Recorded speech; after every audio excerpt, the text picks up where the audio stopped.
किरिस का सुना किरिस का सुनेगा। वाह रे सार बुढ़ छू छू नर वाह बहुत अच्छा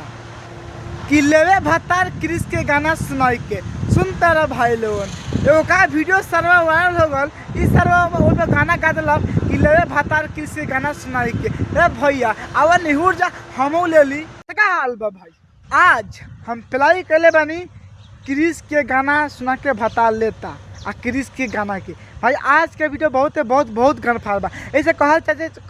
हैं कि वीडियो को पूरा देखो बहुत मज़ा आई। तो भाई लोगों वीडियो बनाने के बस एक ही मकसद रहेला आप सभी को दिल से हंसाने के लिए, ना किसी को दिल को ठेस पहुंचाने के लिए। तो वीडियो देख के भूल जाओ तो बिना कोनो लाना लहसुन के आज की वीडियो स्टार्ट करते हैं। पटा के पहले ना तारा बहनी के गाड़ी में कूद के पेलो ना भाई सारे के बात सुनता या तुमको शर्म आता एगो का गरीब घर के लड़का वायरल हो वो पूरा चुनने वाला तो वही पर सारे गाना सुना दिलक कि ले भतार क्रिस के गाना सुनाई के। अरे भैया तार भतार सर क्रिस के गाना सुना काहे लेता वो सुना के लिए कुछ अलग नू तो बड़ी मजा आई, लेकिन तू सर कहता क्रिस के गाना सुना के लेता नू तो कोनो बात ना ले दा हमू ले हम। अच्छा जब हाथ धरेला ए भौजी तो का करेला ना हमरा के साफ साफ खोल के बताओ कि जब तहार भतार हाथ धरता तो का करता ना भाई। भैया के बात सुन के भाई हमारा दिमाग खराब हो गल बा बहन जो ए भौजी लाड़ चटबू की झाँट छिलबू साफ साफ बोला ना इतना बात घुमा के मत बोलो तारा बहनी के प्रणाम करो बहन चो आगे बोल तोर बहन चो सुनता रह जब हाथ धरेला तो बहुत लड़ेला हाथ धरे में लड़े में कहाँ अंतर बा यार ए भौजी तो कहाँ हाथ धो देला कि तो से लड़े लगेला हो वो हाथ धोत हो तो का मजा होत हो तारा झगड़ा काहे ला करी ए भौजी घुमा फिरा के बात मत बोल हमार दिमाग वैसे भी खराब बा काहे की से गाना सुन के हमहू पेल दे। अच्छा कहेला खुश कर द आई के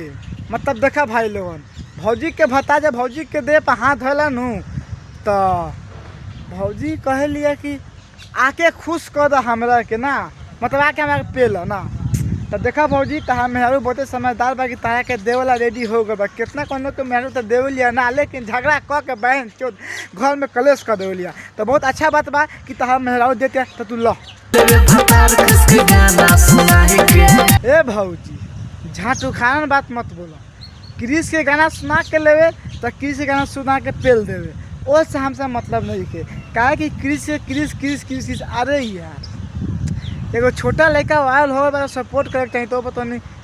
क्रिस के गाना सुना के लेता क्रिस के गाना सुना के ढोली चाटता क्रिस के गाना सुना के कुछ करता अरे भैया क्या तो नहीं यार। अरे दिल ना लिया तो बोलो बेटा दुनिया में क्या किया चलो ठीक है सपोर्ट करो। दिल ना दिया अरे भैया दिल ना दिया अरे भैया तो भौजी के मन बा दिल देवे ना दे हमार लान के मतलब बा हमरा के मत सुनाओ दिल ना दिया तू कहल का चाहता रह पटक के झाड़ छिल चाहता रह कि भौजी से प्यार कर मतलब करे के तोहरा मन बा कि तारा का करे के मन बा ऊ खोल के बताओ दिल ना दिया ई हमरा के मत सुनाओ। दिल ना लिया हाथ तोर बहन के दो ई कौन गाना हो दिल ना लिया एक हम तो सुन खेसाला गाना आ दिल ना लगई हा फेरू चली आई हा अब जा जानो को अरे से मरवाली हा तो ये तू का कहल चाहत कि दिल ना दिया अरे भैया